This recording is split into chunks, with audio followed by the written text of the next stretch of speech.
इतिहास में बताया जाता है कि छत्रपति शिवाजी महाराज ने इस पर्व को समाज को जोड़ने और शक्ति जगाने के लिए सार्वजनिक रूप से मनाना शुरू किया।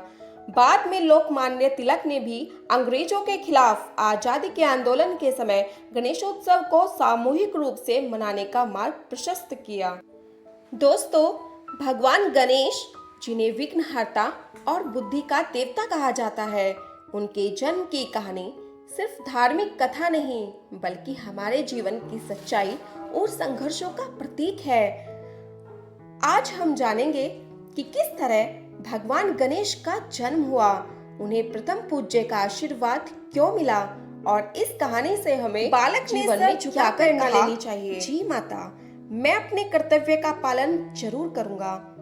कुछ समय बाद भगवान शिव वहां आए और सीधे भीतर जाने लगे।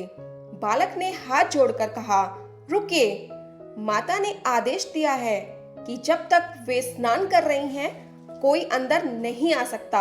शिवजी मुस्कुराए और बोले, तुम नहीं जानते मैं कौन हूँ।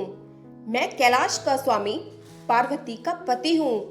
बालक ने दृढ़ता से कहा, चाहे आप कोई भी हो, मेरे लिए माँ का आदेश सर्वोपरि है। यह सुनकर भोलेनाथ गंभीर हो गए। उनका क्रोध भयंकर था। यह बालक मुझे रोकने की हिम्मत कैसे कर रहा है? उन्होंने अपने गणों को आदेश दिया कि इस बालक को हटाओ, लेकिन छोटे से गणेश ने अदम्य साहस दिखाया। अकेले ही उन्होंने शिव गणों को परास्त कर दिया। उनकी वीरता देखकर सब अचंभित। आखिरकार भगवान शिव ने क्रोध में त्रिशूल उठाया और बालक का मस्तक काट दिया।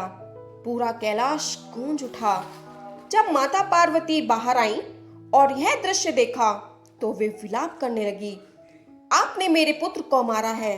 अगर मेरे गणेश को जीवन नहीं मिला तो मैं पूरी सृष्टि का नाश कर दूंगी।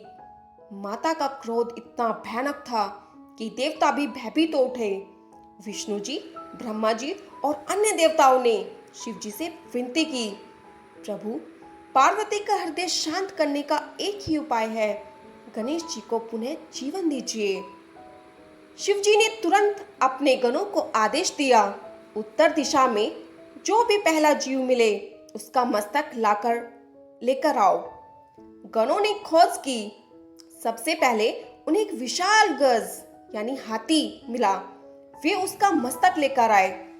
भगवान शिव ने उस मस्तक को बालक के शरीर से जोड़ा और प्राण फूंक दिए।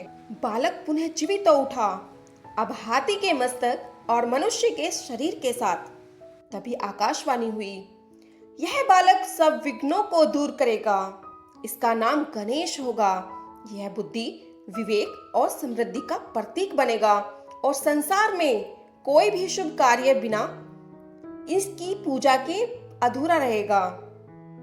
माता पार्वती ने अपने पुत्र को गले से लगा लिया। भगवान शिव ने आशीर्वाद दिया, गणेश, आज से तुम सबसे पहले पूजे जाओगे।